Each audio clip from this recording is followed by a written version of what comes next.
예, 오늘 같이 알아볼 말씀은 요한복음 6장 52절에서 71절 말씀을 본문 삼아서 인자의 피와 살에 대한 이해로 갈라짐이라는 주제를 가지고 같이 알아보도록 하겠습니다.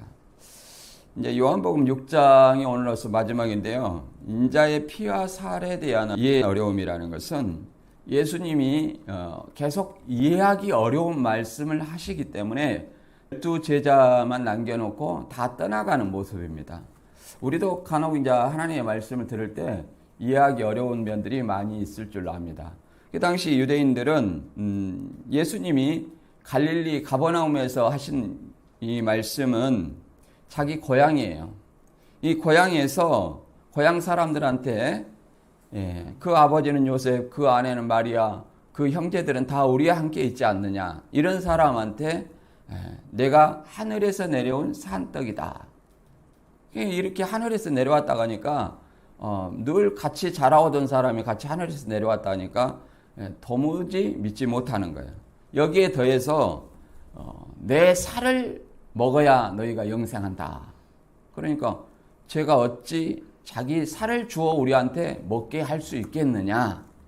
이제 이런 말을 하고 더 나아가서 오늘 살펴볼 말씀인데 내 살을 먹고 또 피를 마셔라. 이렇게 얘기를 합니다. 그러니까 이 말씀 어렵도다. 왜 어렵도다 했냐면 이 유대인들한테는 어떤 육체든지 어떤 짐승을 잡든지 피채 먹지 말라는 말이 있어요. 그래서 유대인들이 그 할랄 식품 있잖아요. 피를 싹 뺀. 그래서 그런데 더구나 짐승도 피를 같이 안 먹은데 예수님의 피를 마시라는 거예요. 오늘날 우리도 이런 말씀을 하면 상당히 이해하기 어려운 면이 있습니다. 그래서 여호와 증인 같은 경우에는 수혈을 안 하잖아요. 수혈. 마시든 이게 수혈을 하든 피를 먹는 것 아니냐. 그래서 수혈을 안 합니다. 오늘날도 이해를 제대로 못하는 사람이 있다는 것은 마찬가지죠. 그래서 제자들이 이 말씀은 어렵도다. 도대체 누가 들을 수 있느냐. 이렇게 말하니까 이제 그 예수님이 그러면 내가 하늘로 올라가는 것을 볼 것 같으면 너희는 어떻게 하려느냐 하고 이렇게 말씀하십니다. 해소해 주는 것이 아니라 하늘로 올라간다는 이렇게까지도 말씀하셨어요. 그래서 예수님이 결론은 살리는 것은 영이고 육은 무익하니라. 내가 너희에게 이른 말이 영이요 생명이라. 그래서 내가 너희에게 지금 일러주는 있던 말이 단수가 아닙니다. 말들이에요. 곧 예수님의 설교 말씀, 가르치는 이 말씀, 살과 피를 먹어야 된다는 이 말씀이 너희에게 생명이라는 거예요. 이런 말씀인데 오늘 본문 같이 읽어보도록 하겠습니다. 요한복음 6장 52절부터 읽어보겠습니다. 이러므로 유대인들이 서로 다투어 가로되 이 사람이 어찌 능히 제 살을 우리에게 주어 먹게 하겠느냐. 예수께서 이르시되 내가 진실로 진실로 너희에게 이르노니 인자의 살을 먹지 아니하고 인자의 피를 마시지 아니하면 너희 속에 생명이 없느니라. 내 살을 먹고 내 피를 마시는 자는 영생을 가졌고 마지막 날에 내가 그를 다시 살리리니 내 살은 참된 양식이요 내 피는 참된 음료로다. 내 살을 먹고 내 피를 마시는 자는 내 안에 거하고 나도 그 안에 거하나니 살아계신 아버지께서 나를 보내심에 내가 아버지로 인하여 사는 것 같이 나를 먹는 그 사람도 나를 인하여 살리라. 이것은 하늘로서 내려온 떡이니 조상들이 먹고도 죽은 그것과 같지 아니하여 이 떡을 먹는 자는 영원히 살리라. 이 말씀은 예수께서 가버나움 회당에서 가르치실 때 하셨느니라. 제자 중 여럿이 듣고 말하되 이 말씀은 어렵도다. 누가 들을 수 있느냐 한데 예수께서 스스로 제자들이 이 말씀에 대하여 수군거리는 줄 아시고 가라사대 이 말이 너희에게 걸림이 되느냐. 그러면 너희가 인자의 이전 있던 것으로 올라가는 것을 볼 것 같으면 어찌 하려느냐. 살리는 것은 영이니 육은 무익하리라. 내가 너희에게 이른 말이 영이요 생명이라. 그러나 너희 중에 믿지 아니하는 자들이 있느니라 하시니 이는 예수께서 믿지 아니하는 자들이 누구며 자기를 팔 자가 누군지 처음부터 아심이니라. 이고 가라사대 이러므로 전에 너희에게 말하기를 내 아버지께서 오게 하여 주지 아니하시면 누구든지 내게 올 수 없다 하였노라 하시니라. 이러므로 제자 중에 많이 물러가고 다시 그와 함께 다니지 아니하더라. 아멘. 예. 이제 요한복음 이 말씀은 인자의 피와 살을 먹으라 하니까 이제 굉장히 어렵도다. 누가 이 말씀을 알아먹을 수 있느냐? 이 말씀을 통해서 이게 문자적인 것은 아닌데 도대체 무슨 뜻인가? 이런 생각을 하고 알아먹을 수 없다 해서 떠나가는 내용입니다. 그래서 오늘 이제 키워드는 6월절 어린 양의 피와 살, 인자의 피와 살, 이런 어떤 의미가 성만찬과 어떤 관계가 있는가? 이것은 예수님 자신을 하늘에서 내린 산떡이라 하고 또 피를 대신해서 포도주를, 살을 대신해서 떡을 가지고 이렇게 성만찬으로 체험 만찬을 하시면서 새 언약을 세워주셨죠. 그리고 이것을 내가 올 때까지 기념하라 이렇게 말씀하고 있는데 이러한 뜻은 무엇인지 우리가 살펴보고, 두 번째는 이제 예수님의 말씀, 이 말씀의 뜻이 어려워서 이제 이 12제자 외에 다 갈라집니다. 또 그 중에 12제자도 이제 유다도 떠나갈 것을 예수님이 말씀하셨는데요. 그러면 11제자만 남고 이제 다 떠나가는 거죠. 그래서 이 말씀을 다시 한번 이 앞번에 배웠던 것부터 다시 한번 정리를 하면 요한복음 6장 이제 6월절에 예루살렘 성에 내려가지 아니하고 네 번째 오병이어의 표적, 사실은 유대인들이 예수님을 쫓아다니는 것은 이 오병이어의 표적을 보고 먹을 것 때문에 정치적 왕을 삼으려고 이렇게 무리를 따라다녔다고 얘기를 합니다. 예수님을. 그래서 예수님께서 그 무리들을 다 벳세다에서 물리치시고 이제 제자들에게 가버나움으로 가라고 하는 거예요. 그래서 오늘 본문 말씀은 가버나움 해당에서 있어진 말씀입니다. 그래서 이제 가버나움으로 가는 도중에 예수님이 바다 위를 걷는 표적, 다섯 번째 표적이죠. 그리고 거기서 바람과 바다도 잠잠케 하시는 이렇게 능력을 보여주셨습니다. 이것은 천지 만물을 창조하시고 또 다스리는 하나님이라는 사실을 보여주신 거예요. 그리고 이 세상에 죄를 사해 주시기 오신 구원자다, 메시아라는 사실을 알려주는 겁니다.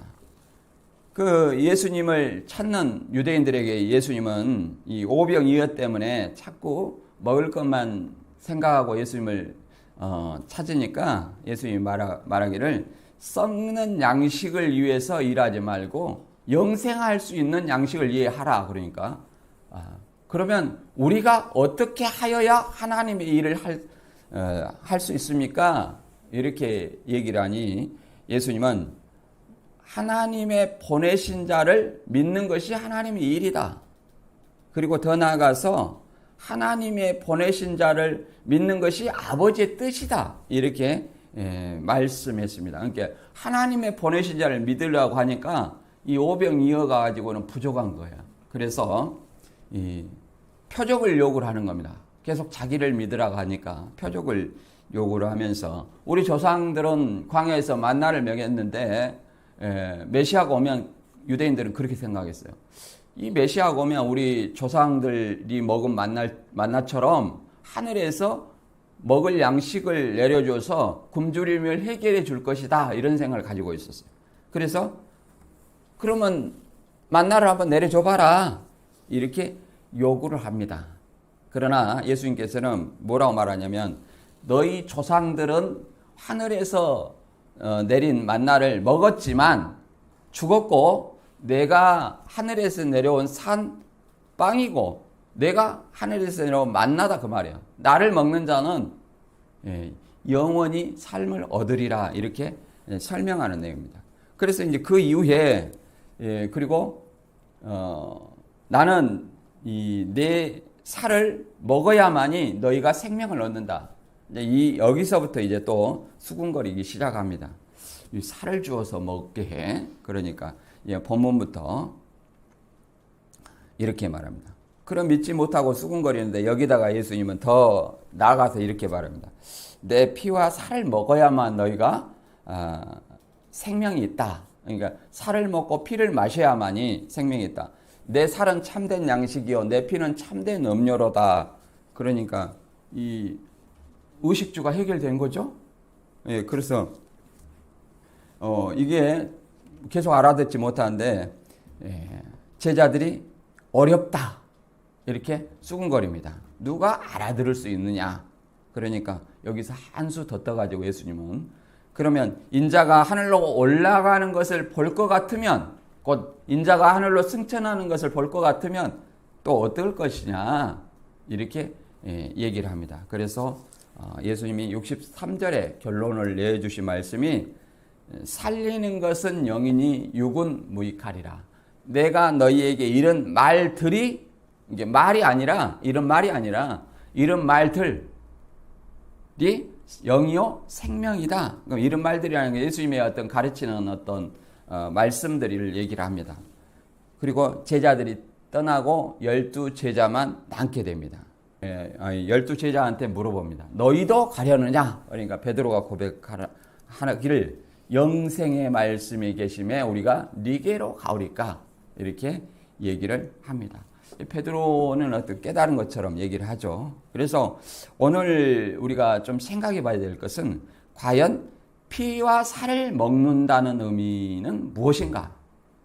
또 이것을 기념해서 예수님이 6월절날 밤에 포도주와 떡으로 대신하여서 새 언약이니까 이것을 내가 올 때까지 기념하라는 의미는 무엇인가? 이걸 생각을 해보도록 하겠습니다.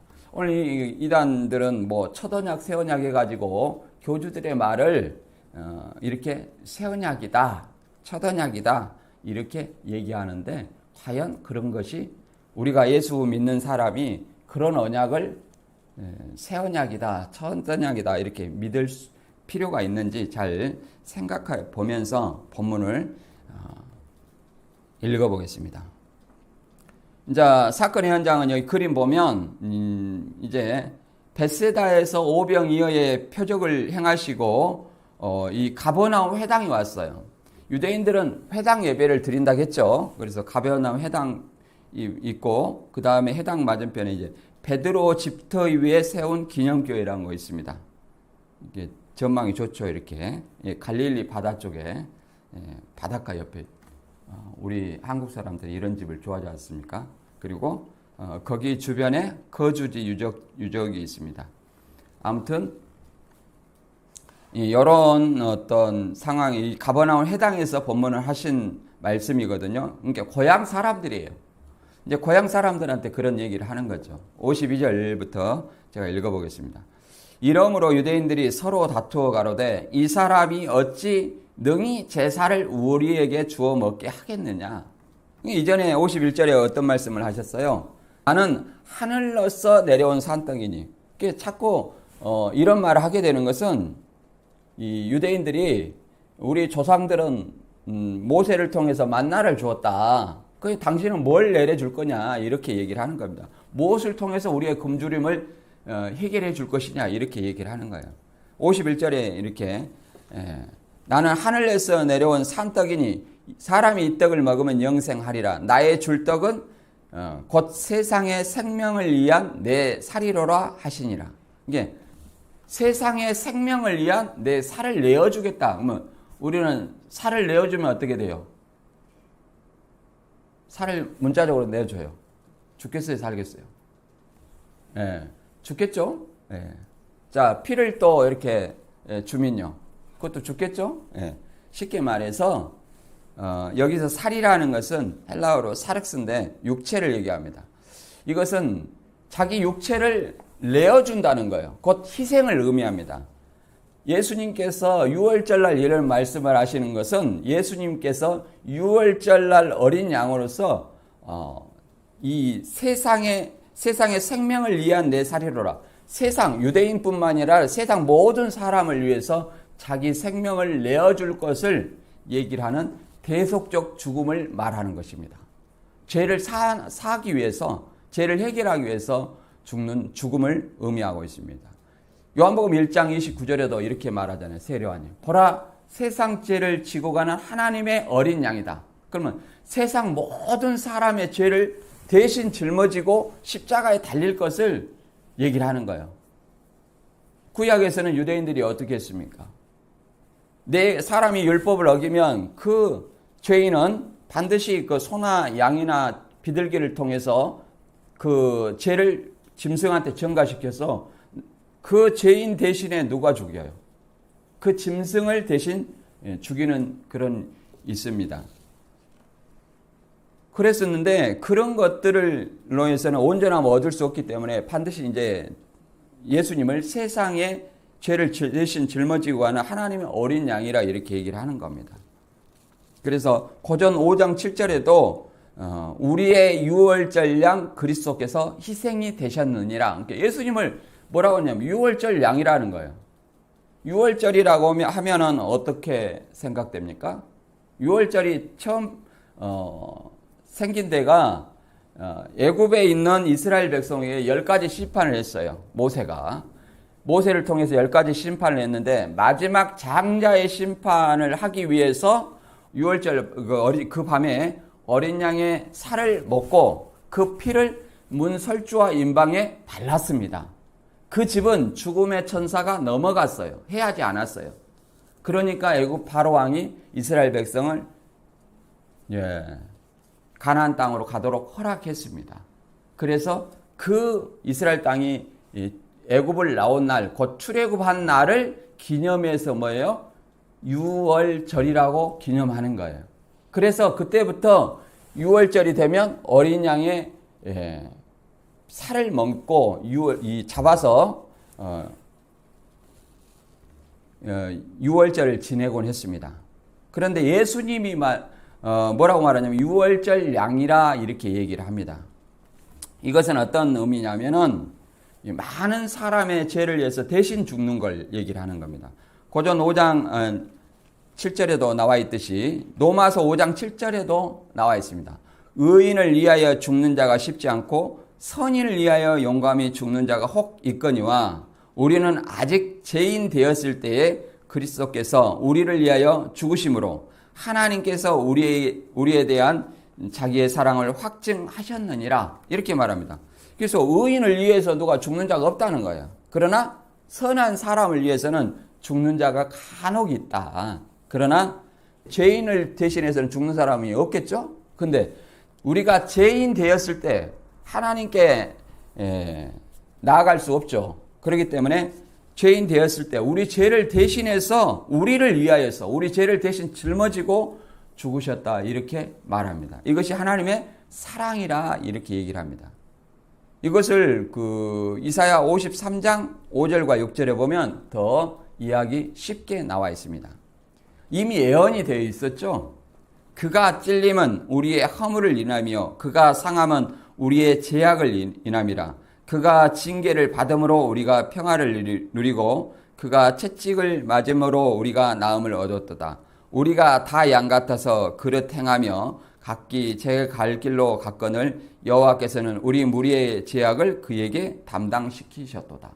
그러니까 예수 그리스도께서 어린 양으로서 찔림은 우리의 허물 대신이고 그가 상함은 우리의 죄악 때문에 상하고 그가 징계를 받으면 우리의 평화, 그가 채찍을 맞음으로써 우리가 나음을 얻었고 이렇게 말하는 것은 세상의 모든 사람의 무리, 세상 사람들의 모든 죄악을 누구한테? 예수님한테 담당시켰다는 거예요. 그래서 예수님의 십자가 희생을 이렇게 미리 말하고 있는 것입니다. 예수님도 그런 어떤 메시아이기 때문에 그런 인자로 와셨기 때문에 자기가 어떻게 십자가에 돌아가셔서 다시 부활할 것을 설명하는 내용이 이 본문의 내용이라 말할 수 있습니다. 요한복음 6장 53절부터 읽어보겠습니다. 예수께서 이르시되 내가 진실로 진실로 너희에게 이르노니 인자의 살을 먹지 아니하고 인자의 피를 마시지 하면 너희 속에 생명이 없느니라. 자, 내 피를 마시는 자는 영생을 가졌고 마지막 날에 내가 그를 다시 살리리니 내 살은 참된 양식이요 내 피는 참된 음료로다. 그러잖아요.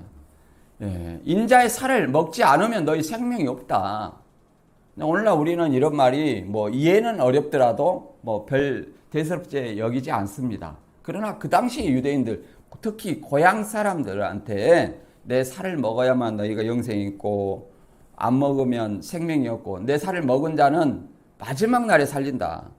또 내 피와 살을 먹고 피를 마시는 자만이 영생을 가졌고 마지막 날에 살린다. 얼마나 충격적인 말이겠습니까? 참된 양식이요 참된 음료다. 너희들의 배고픔은 그 모세가 내려준 그 육적인 어떤 만나로 채워주는 것이 아니라 내 살이 참된 양식이고 내 피가 참된 음료다. 이렇게 얘기를 하는 겁니다. 내 피와 살로 너희가 굶주림 해결하라는 거예요. 예, 문자적으로 보면은 참 힘든 얘기죠. 이 사람이 자기 살을 계속 주워 먹게 할 수 있는가? 그러죠. 이렇게 얘기를 하는 것은 자기의 희생을 말하는 거예요. 대속적인 희생. 십자가의 대속적인 죽음을 얘기를 하는 겁니다. 그런데 유대인들은 알아먹지 못했죠. 왜 피와 살을 먹으라 하는지 이유가 있습니다. 피를 마시라 하는 것인지.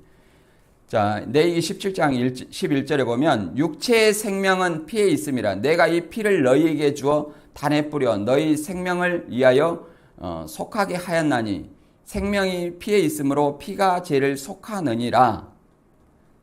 이렇게 말합니다. 육체의 생명 뭐예요? 피. 그렇기 때문에 이 율법에서는 죄인을 대신해서 그 짐승의 피, 곧 피를 빼서 단에 뿌려서 죄를 사하는 의식을 했다는 거예요. 그래서 세상 모든 사람의 죄를 사하기 위해서는 반드시 피 흘림이 있어야 돼요. 그래야 죄를 사해요. 그런데 이거 마시라고 하지 않습니까? 이 마신다는 의미는 진짜 예수님의 피를 내갖고 마신다는 얘기가 아니라 무슨 의미냐면 예수님이 십자가에서 흘린 어떤 피를 뭐예요? 나를 위해서 흘린 피구나 하고 이것을 믿는 것을 마시라고 얘기를 하는 겁니다.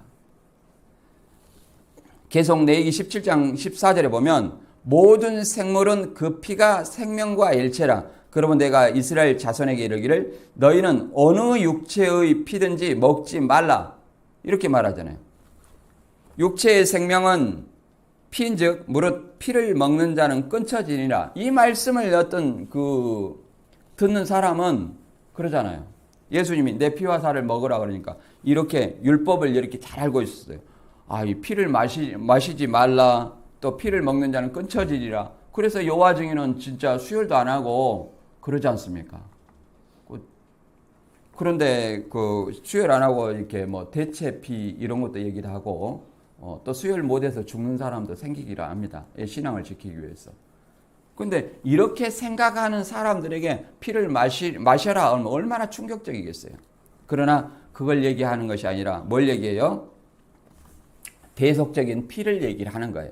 자, 이것을 히브리서 9장 16절 한번 제가 읽어볼게요. 이 피라는 의미가 무슨 말이냐? 피와 살을 자꾸 먹으라 하는데 이것은 예수님의 대속적인 죽음을 얘기를 한다겠죠. 왜 죽어야만 죄를 사고 죽는 것을 믿어야만 영생을 얻는다는 말씀인데 16절에 유언한 자가 죽어야 되나니 유언한 그 사람이 죽은 후에야 유효한즉 유언한 자가 살아있을 동안에는 효력이 없느니라. 이러므로 첫 언약도 피 없이 세운 것이 아니니 이렇게 말합니다. 그러니까 여기서 유언이라는 것은 언약이에요. 언약은 언약한 사람이 죽어야 되나니 언제든지 언약한 사람이 살아있을 때는 효력이 없다. 이렇게 말합니다. 그래서 첫 언약도 죽었잖아요. 피를 흘리고 죽었잖아요. 짐승이. 사람을 위해서 짐승이 희생된 겁니다. 그런데 새 언약도 뭐예요? 예수님이 6월절 날 밤에 새 언약을 했어요. 피 대신 포도주를, 빵 대신 뭐예요?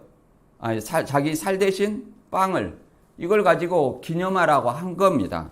그런데 이것은 뭐예요? 미리 새 언약을 세우시고 십자가에 달리실 것을 얘기를 하는 거예요. 그리고 십자가에 피 흘리심으로 말미암아, 죽으심으로 말미암아 뭐예요? 그 언약이 성립된 것이에요. 그것이 새 언약이에요.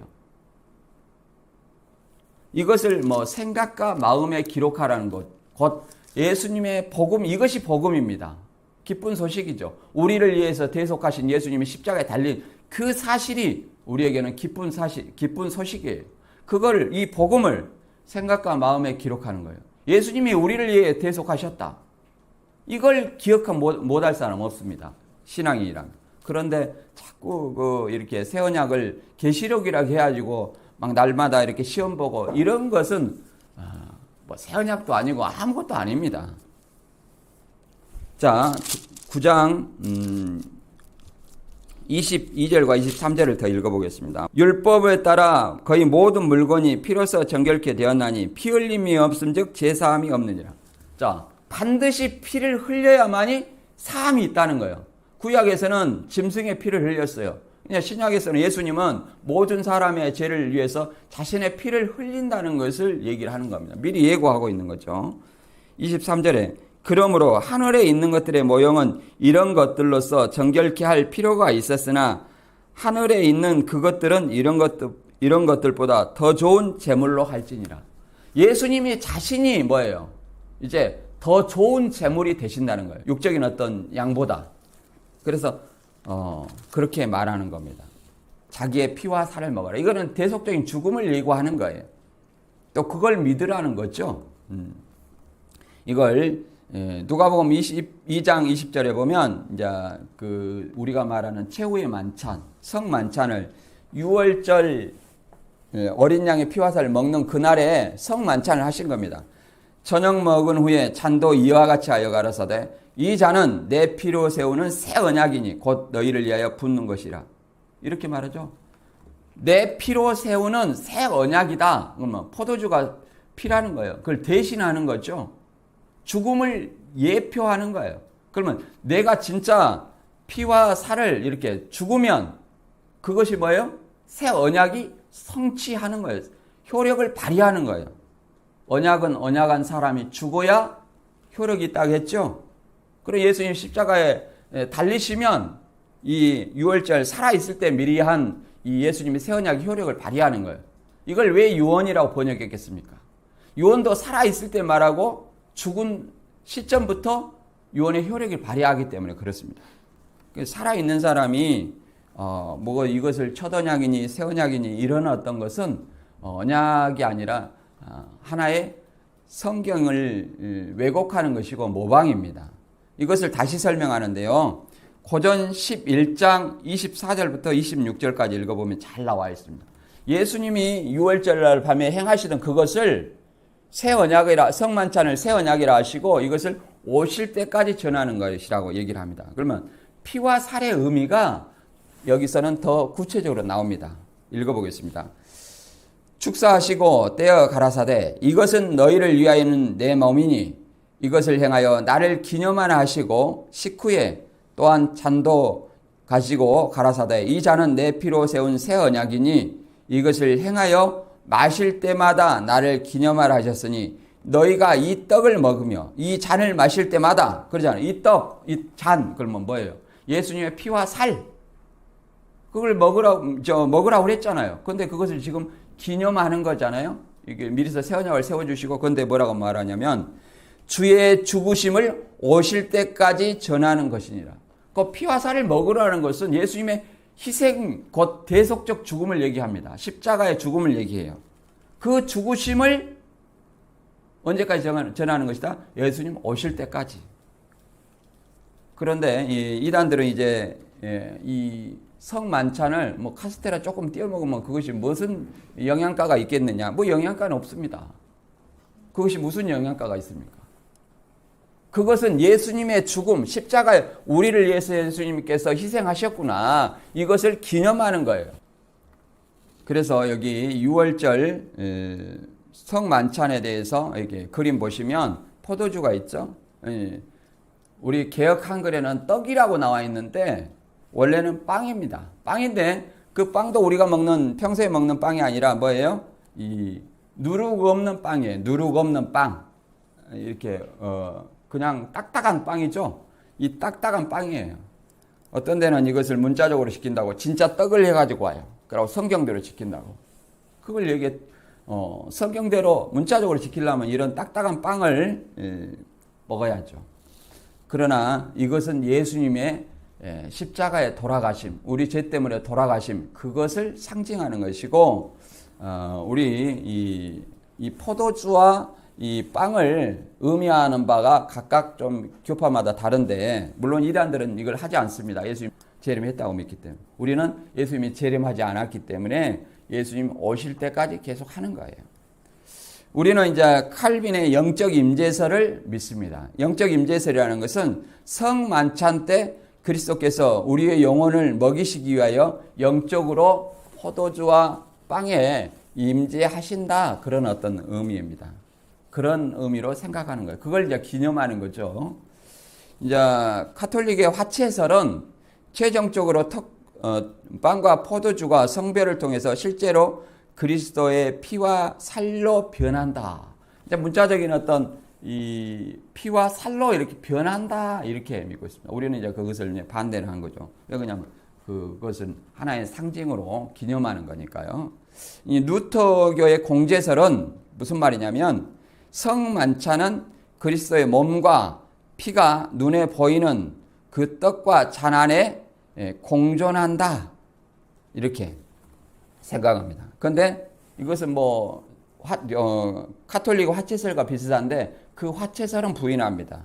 피와 살로 변한다는 어떤 것이 아니라 어떻게 떡과 잔 안에 공존한다, 이런 어떤 의미로 이해를 합니다. 우리는 그냥 예수님께서 그 빵과 포도주 안에 임재하신다, 이것이 칼빈의 영적 임재설입니다. 우리가 이걸 믿습니다. 잠깐 알아봤고요.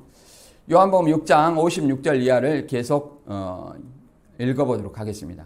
내 살을 먹고 내 피를 마시는 자는 내 안에 거하고 나도 그 안에 거하나니, 살아계신 아버지께서 나를 보내심에 내가 아버지로 인하여 사는 것 같이 나를 먹는 그 사람도 나를 인하여 살리라. 지금 누구까지 먹으라는 거예요? 예수님 자신을 먹으라는 거예요. 우리가 예수님을 예를 들어 짐승을 먹으면 그 짐승이 희생이 돼야 됩니다. 그 예수님을 먹는다는 것은 예수님의 희생을 해야 된다는 얘기예요. 그 십자가에 미리서 돌아가심을 의미하는 겁니다. 대속적인 죽음을 이렇게 얘기를 하는 겁니다. 피와 살 먹으라는 것도 이해를 못 하겠는데 예수님을 통째로 먹으라는 거예요. 이해되겠습니까? 그 사람만이 내 안에 거하고 나도 그 안에 건다. 이것은 뭐예요? 서로 안에 동거하는 걸 얘기를 하는데, 이것은 예수님과 우리가 연합하고 예수님의 지체됨을 의미하는 것입니다. 58절에 이것은 하늘로서 내려온 떡이니 조상들이 먹고도 죽은 그것과 같지 아니하여 이 떡을 먹는 자마다 영원히 살리라. 이것은 하늘로서 내려온 떡이니 조상들이 먹고도 죽은 그것과 같지 아니하여 이 떡을 먹는 자는 영원히 살리라. 이 말씀은 예수님께서 가버나움 회당에서 가르치실 때 하셨느니라. 제자 중 여럿이 듣고 말하되 이 말씀을 어렵도다. 누가 들을 수 있느냐 한데. 그러죠? 계속 이렇게 얘기를 하는 겁니다. 어렵다. 그렇죠? 진짜 오늘날도 어려워서 그 문자적인 어떤 피로 알고 이렇게 수요를 안 하고 생명까지, 그 신앙을 지키기 위해서 생명까지 바치지 않습니까? 그러니까 우리가 성경을 어떻게 이해하고 어떻게 믿느냐, 이런 것은 굉장히 중요한 문제입니다. 그래서 예수님이 계속 유대인들이 이 하늘로서 내려온 모세는 하늘로서 내려온 만나를 주었는데 너는 뭘 주겠느냐 이렇게 물어보니까 계속 이렇게 모세 때 만나와 비교를 하는 겁니다. 그리고 모세 때 만나도 모세가 준 것이 아니라 내 아버지께서 이렇게 얘기를 하는 거예요. 하나님을 친아버지라고 얘기하는 거예요. 친아버지라는 것은 예수님의 친아버지가 하나님이기 때문에 예수님 자신도 하나님이라는 그런 개념이에요. 그래서 우리는 뭐 양자라고 하잖아요. 친아버지와 양자는 또 다르죠. 예. 이런 말씀은 이 마태복음에는 좀 이런 어떤 비유적인 어떤 말씀이 아니라 직접적으로 말씀을 하셨습니다. 제자들에게. 자, 마태복음 16장 21절 읽어보면 이때부터 예수 그리스도께서 자기가 예루살렘에 올라가 장로들과 대제사장들과 서기관들에게 많은 고난을 받고 죽임을 당하고 제3일에 살아나야 할 것을 제자들에게 비로소 가르치시니 그러잖아요. 이 말입니다. 내가 고난을 받고 십자가에 죽임을 당해서 3일 만에 살아나야 될 것, 이걸 지금 이렇게 설명하고 있는 거예요. 다음 읽어볼까요? 요한복음 6장 61절에 예수께서 스스로 제자들이 이 말씀에 대하여 수군거리는 줄 아시고 가라사대 이 말이 너희에게 걸림이 되느냐? 그러면 너희가 인자 이전 있던 곳으로 올라가는 것을 볼 것 같으면 어찌 하려느냐? 그러죠. 지금 예수님의 계속 피와 살을 먹어라, 나를 먹어라. 그래야만 너희가 살고 마지막 날에 내가 그를 다시 살린다. 그래서 영생을 주겠다. 이렇게 말씀하시는 거예요. 그것도 이해가 어려운데 지금 뭐예요? 내가 인자가 이전 있던 곳, 예수님은 어디서 오셨어요? 하늘에서 내려왔어요. 그런데 올라가는 것을 다시 승천하는 것을 보면 어떻게 할 것이냐 이렇게 물어보는 겁니다. 뭐 하늘에서 내려왔다는 말도 못 믿고 지금 자기 피와 살을 먹으라는 이 말도 어렵다고 하는데 지금 뭐라고 말하는 거예요? 다시 올라간다 이 얘기를 하는 겁니다. 그러니까 예수님의 죽음과 뭘 얘기하는 거예요? 부활을 얘기하는 거예요. 이걸 이렇게 설명하는 겁니다.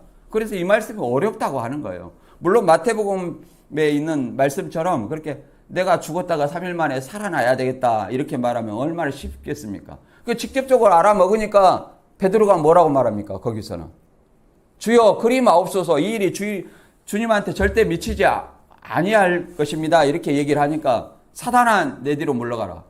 너는 지금 하나님의 일을 생각지 않냐고 사람의 일을 생각한다. 이렇게 말합니다. 하나님의 일은 뭐예요? 예수님이 많은 사람의 죄를 담당하기 위해서 자기 피와 살을, 자기 목숨을 내어주는 거예요. 십자가에. 그런데 예수님 자신은 쉽겠습니까? 어렵죠. 어려운 가운데 자기 죽음을 지금 미리서 유언처럼 얘기를 하는 거잖아. 내가 죽어야 되겠다.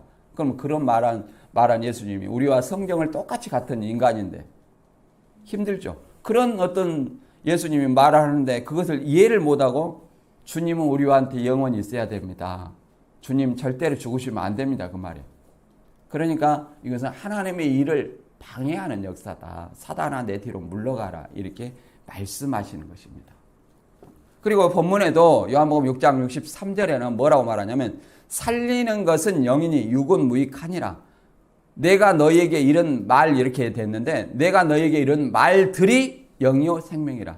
여기서 말들이라는 것은 예수님의 지금 이렇게 여러 가지 피와 살을 먹어라 이런 어떤 교훈의 말씀, 예수님이 하시는 말씀들이 뭐예요? 너희에게 생명이라는 거예요. 영이요 생명이라는 거예요. 다른 것이 아니라 육을 내가 살리려고 하는 것이다. 영이다. 곧 예수님의 십자가의 돌아가심, 대속적 죽음을 믿는 것이 너에게 생명을, 영생을 가졌고 마지막 날에 다시 살린다는 것입니다. 이것은 왜 이렇게 자꾸 유대인들이 얘기를 걸림이 되냐면 유대인들은 뭘 자꾸 생각하냐면 고전 1장 22절에도 나와 있지만 이렇게 말합니다. 유대인들은 표적을 구하고 헬라인은 지혜를 찾으나 우리는 십자가에 못 박히신 그리스도를 전하니 유대인에게는 꺼리끼는 것이요 이방인에게는 미련한 것이다. 이렇게 설명하고 있습니다. 그 유대인들은 자꾸 뭘 얘기하는 거예요? 메시아라면 표적 좀 구해봐라. 계속 표적을 행했어요. 근데 이 표적을 행하는 것은 예수님 자신이 표적을 통해서 모든 만물을 창조하시고 다스리는 하나님이요. 죄를 사해주는 메시아라는 사실을 깨달아야 되는데 그걸 깨달으려고 진짜 이게 오병이요 떡 5개 물고기 2마리로 5,000명을 먹이고 이렇게 12광주를 모으면 우리의 배고픔은 진짜 이 사람만 있으면 이 사람만 왕으로 삼으면 우리의 배고픔은 이제 끝난다. 이 노마의 앞자리 3개라 우리를 해방시켜줄 그런 메시아다. 이렇게 생각하는 거예요. 너무 좋죠. 그것은 뭘 생각하는 거예요? 이 육신의 양식만 생각하는 거예요. 육신의 양식만. 예수님을 통해서 영혼의 생명을 죄를 사하고 영혼의 생명을 생각하지 않는 그런 말입니다.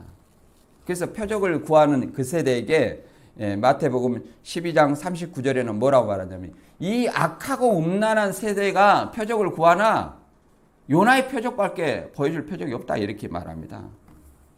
그 예수님은 이런 말들 이런 어떤 말이라는 것은 이런 자꾸 말을 얘기를 하니까 요한복음 8장 51절에서는 뭐라고까지 말하냐면 사람이 내 말을 지키면 죽음을 영원히 보지하리라. 그러죠? 피화살을 먹어야 한다. 그러면 이것은 예수님의 대속적 죽음. 이걸 믿어야만 피 흘린다는 거, 먹으라는 것은 피 흘림을 믿는 것을 얘기해요. 진짜 먹는 것을 얘기하는 것이 아니라. 믿는 것. 그 내 말을 지키면 죽음을 영원히 보지 아니하리라. 그 말과 같은 말이에요. 내 말을 믿으면 예수님의 어떤 십자가의 죽음을 믿으면 우리의 죄를 위해서 대속적 죽음이라는 그 십자가의 공로를 믿으면 내가 죄로부터 구원받고 영생을 얻었다는 그 사실을 믿으면 이렇게 말하니까 유대인들이 가로되 내가 지금 귀신 들린 줄 아노라. 아브라함과 선지자들도 죽었거늘 내가 말은 지금 사람이 내 말을 지키면 죽음을 영원히 맛보지 아니하리라. 이렇게 말하니 네가 미쳤지 않느냐. 이렇게 말합니다. 아브라함도 죽고 다 죽었다. 너보다 더 위대한 사람 죽었는데 네가 지금 귀신 들려가지고 이렇게 말합니다. 그래서 우리의 진정한 예수님의 어떤 이름 말, 곧 네마입니다. 네마. 헬라어로 타네마타라는 말로 예수님의 설교 말씀입니다. 설교 말씀. 이 설교 말씀에 영이요 생명이 있다는 거예요. 그래서 로마서 10장 17절에는 이렇게 말합니다. 우리의 믿음은 들음에서 나며 들음은 그리스도의 말씀으로 말미암았느니라. 그리스도의 말씀을 통해서 내가 말씀을 들으면 믿음이 생기는 거예요. 그 믿음으로 내가 구원을 받고 그 믿음으로 내가 영생을 얻었고 그 믿음으로 내가 마지막 날에 부활의 소망을 갖게 되는 겁니다. 이제 요한복음 6장 64절 이하를 읽어보겠습니다. 그러나 너희 중에 믿지 아니한 자들이 있느니라 하시니 이는 예수께서 믿지 아니하는 자들이 누구며 자기를 팔자가 누군지 처음부터 아심이니라. 이렇게 얘기를 합니다. 예수님은 모든 것을 창조해 주셨기 때문에 그 심령을 다 아신다는 거예요. 머리칼까지 다 세신 바 되셨다고 하잖아요. 그런데 이 교주들은 최근에 그 내연녀가 나가니까 의도적으로 계획적으로 접근해 가지고 지금은 돈 빼먹고 나갔다.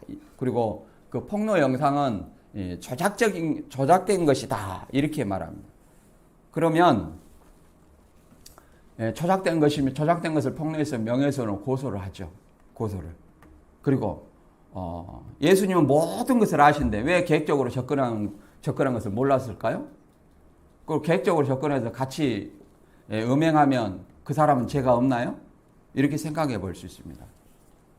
그러잖아요. 예수님은 지금 유다가 배신할 거, 베드로가 부인할 걸 미리 다 아신 거예요.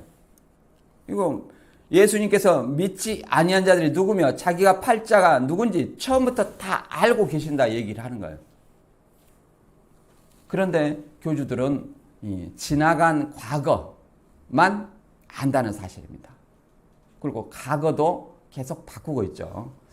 요한복음 6장 65절에 보면 또 가라사대 이러므로 전에 너희에게 말하길 내 아버지께서 오게 하여 주지 아니하시면 누구든지 내게 올 수 없다 하였노라 하시니라. 이러므로 제자 중에 많이 물러가고 다시 그와 함께 다니지 아니하더라. 이렇게 말합니다. 그렇죠. 예수님 말씀을 듣고 떠나가는 사람이 있어요. 이것이 뭐예요? 오늘날의 배도입니다. 예수님의 언약을 버린 배도예요. 요한일서 2장 18절에 이렇게 말합니다. 아이들아 이것이 마지막 때라. 적 그리스도가 이르겠다 함을 너희가 들은 것 같이 지금도 많은 적 그리스도가 일어났으니 이러므로 우리가 마지막 때인 줄 아노라. 이것이 적 그리스도라는 거예요. 뭐 이제 어떤 이단들은 저한테 이제 적 그리스도라고 하는데 봐보세요. 19절에 저희가 우리에게서 나갔으나 여기서 우리라는 것은 뭐냐면은 우리에게서 나간 사람이 적 그리스도라는 거예요. 많은 적그리스도라는 것은 예수님을 대적한다는 거예요. 예수님을 바로 믿지 못하게 한다는 사실을 얘기하는 겁니다. 우리라는 것은 사도 요한의 편지를 받은 그 공동체를 얘기하는 거예요. 곧 예수 믿는 사람들을 얘기하는 거예요.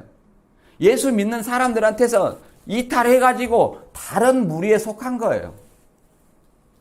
다른 교주로, 다른 예수를 믿는 거죠. 우리에게서 나갔으나 우리에게 속하지 아니하였나니 만일 우리에게 속하였다면 우리와 함께 거하였으리니와 저희가 나간 것은 다 우리에게 속하지 아니함을 나타내려 함이니라. 말 그대로 그 당시에 초대교회 수신자 공동체, 예수를 믿었으나 이 자칭 구원자라는, 자칭 메시아라는 그들에게 미혹돼서 나간 사람들을 얘기를 합니다. 예수 플러스 다른 교주, 이런 사람들이 다 거기에요. 그 사람들이 이 적그리스도요 배도자라고 얘기를 할 수 있습니다. 우리가 그들을 얘기를 하는 것이 아니에요. 또 한 구절 읽어보면 배도의 논리가 히브리서 6장 4절에 읽어보면 이런 말이 있습니다. 한번 비침을 얻고 하나님의 말씀과 내세 능력을 맛보고 타락한 자들은 다시 새롭게 하여 해결케 할 수 없다. 이것을 가지고 자기들의 논리로 설명합니다. 이것을 현대어 성경을 읽어보면 그것이 그들에게 하는 말이 아니라는 것을 알 수 있습니다. 누구한테 하는 말이냐? 바로 예수 그리스도를 믿는, 복음을 믿는 사람들한테 하는 말이라는 것을 알 수 있어요. 여러분은 어찌 되었든 복음을 이해하고 하늘에서 내리신 기쁨을 맛보았고 성령도 받았습니다. 이미 예수님의 복음을 믿는 사람은 내리신 기쁨, 구원의 기쁨도 맛보았고 성령도 받았습니다. 과거형이에요. 받았습니다. 그리고 하나님의 말씀이 얼마나 선하신가를 알고 앞으로 올 세계의 힘을 피부로 느꼈습니다. 그러잖아요. 우리가 내세, 마지막 때의 부활로 말미암아 영생, 또 우리가 죽으면 뭐예요? 그리스도의 품 안으로 간다는 어떤 사실, 이런 걸 알았어요. 알았는데도 불구하고 그런데도 하나님께 등을 돌린다면 이것이 뭐예요? 배도예요. 다시는 죽게 돌아설 수 없게 됩니다. 만일 여러분이 그리스도를 부인하거나 모욕하거나 무사람들 앞에서 욕되게 한다면 그것은 하나님의 아들을 다시 십자가에 못 박는 셈이니 여러분은 어떤 해결로도 새 사람이 되기 어렵습니다. 이걸 얘기하는 거예요. 복음을 저버린 사람, 복음을 저버리고 다른 예수를 믿거나 다른 구원자를 믿거나 이 복음을 저버리고 알고 세상으로 다시 돌아간 사람, 이런 사람들을 이렇게 예수님을 2번 십자가에 못 박는 그런 사람으로서 다시 어떤 사람으로 새 사람이 되기 어렵습니다. 회개하기 어렵다. 이렇게 말하는 것입니다. 그걸 자기들 교리를 배도한 것이다. 이렇게 말하는 것은 참 성경을 너무 아전인수격으로 해석하는 것이다. 요한복음 6장 67절 이하를 읽어보고 마치도록 합니다. 예수께서 12제자에게 이르시되 너희도 가려느냐? 그렇죠. 많이 이 말씀은 누가 이해하겠느냐? 어렵다 하고 다 떠나갔잖아요. 그런 예수께서는 이제 12제자에게 물으십니다. 너희도 가려느냐? 이제 또 이게 베드로가 참 나대기를 좋아한가 봐. 나서시기를. 그래서 시몬 베드로가 대답하되 주여 영생의 말씀이 계심에 우리가 니게로 가오리까. 그렇죠. 예수님에게만 그 영생을, 우리한테 영생을 주는 그 말씀이 계신다는 것을 고백하는 겁니다. 우리가 주는 하나님의 거룩하신 자이신 줄 믿고 알았사옵나이다. 예수께서 대답하시되 내가 너희 12를 택하지 아니하였느냐. 그러나 너희 중에 한 사람은 마귀니라 하시니 이 말씀은 가로 시몬의 아들 유다를 가리키심이라. 저는 12 중에 하나로 예수를 팔 자러라. 이렇게 말합니다. 그러잖아요. 참 좀 제자와 사도는 다릅니다. 제자라는 것은 예수님에게 배운 사람을 제자라 합니다. 우리도 예수님의 이게 제자들로부터 계속 배웠기 때문에 이걸 우리도 제자라, 예수님의 제자라 말할 수 있어요. 그러나 사도는 달라요. 예수님에게 보내심을 받은 자를 사도라 말합니다. 보냄을 받은 자. 그래서 바울도 예수님께 보냄을 받았기 때문에 자기를 사도라 얘기를 하지 않습니까? 그래서 이게 베드로 이게 그러니까 영생의 말씀이 계시다고 하나님의 거룩하신 자, 하나님이 보내신 자인 줄 우리가 알았습니다. 이렇게 고백을 하는 거예요. 우리의 고백이 이런 고백이 돼야 돼요. 토마도 요한복음 20장 28절에는 너는 이렇게 말하면 주님은 나의 주시며 나의 하나님이시다 이렇게 고백을 해야 됩니다. 근데 이 12이 남았어요. 그럼 많은 어떤 배운 사람들이 있었다는 겁니다. 근데 다 떠나가고 12만 남았는데 그 12 중에서도 또 누가 나가요? 유다가 나간다고 지금 얘기를 하고 있는 거예요. 그래서 오늘 말씀을 다시 한번 정리하면 내 하늘에서 내려온 떡이다. 또 내 피와 살을 먹어라. 또 나를 먹어라. 그리고 내가 이전 있던 곳으로 올라갈 것 같으면 어떻게 하겠느냐. 이런 어떤 말씀을 예수님께서 설교를 하셨죠. 이 말씀을 설교를 하셨는데 이 말씀은 다 뭐예요? 예수님의 십자가의 죽음과 대속적 죽음과 부활을 얘기하는 거예요. 예수님이 십자가에 돌아가셔야만 우리가 생명을 얻는 거예요. 그걸 얘기를 하는 거예요. 예수님이 죽음이 없다면 우리에게는 구원과 영생도 없습니다. 예수님이 미리서 얘기하는 거예요. 그것을 예표해서 최후의 만찬, 성만찬으로 얘기를 하시고 그걸 새 언약으로 지정을 해 주셨습니다. 계시록이 새 언약이 아니에요. 그 계시록 날마다 써봤자 의미 없어요. 이것이 복음입니다. 예수님의 죽음과 부활이 복음이에요. 이 복음을 믿는 것이 뭐예요? 우리에게 영생과 구원을 가져다 줍니다. 그리고 이 복음은 생각과 마음에 기록하는 것은 어렵지 않습니다. 그 예수 믿는 사람 누구나 예수님이 나의 죄를 위해서 십자가에 돌아갔다는 사실을 알고 있습니다. 그래서 이것이 새 언약이라는 사실을 알아야 됩니다. 우리는 이 예수님의 말씀을 이해하지 못하여 떠나간 그 자들과 같지 않고 오직 이 말씀을 올바로 이해하여서 말씀을 마음에 새기는 저와 여러분이 되셨으면 좋겠습니다. 그리고 오늘 마지막 말씀 한번 읽어보고 마치도록 합니다. 요한복음 6장 68절이요. 시몬 베드로가 대답하되 주여 영생의 말씀이 계시매 우리가 네게로 가오리까. 진짜 이 말씀이 우리에게 영생의 말씀이 될 줄로 이렇게 우리 자신들이 고백하여 진정 마지막 날에 부활의 소망을 저와 여러분이 받기를 바랍니다. 오늘 말씀 여기서 마치겠습니다.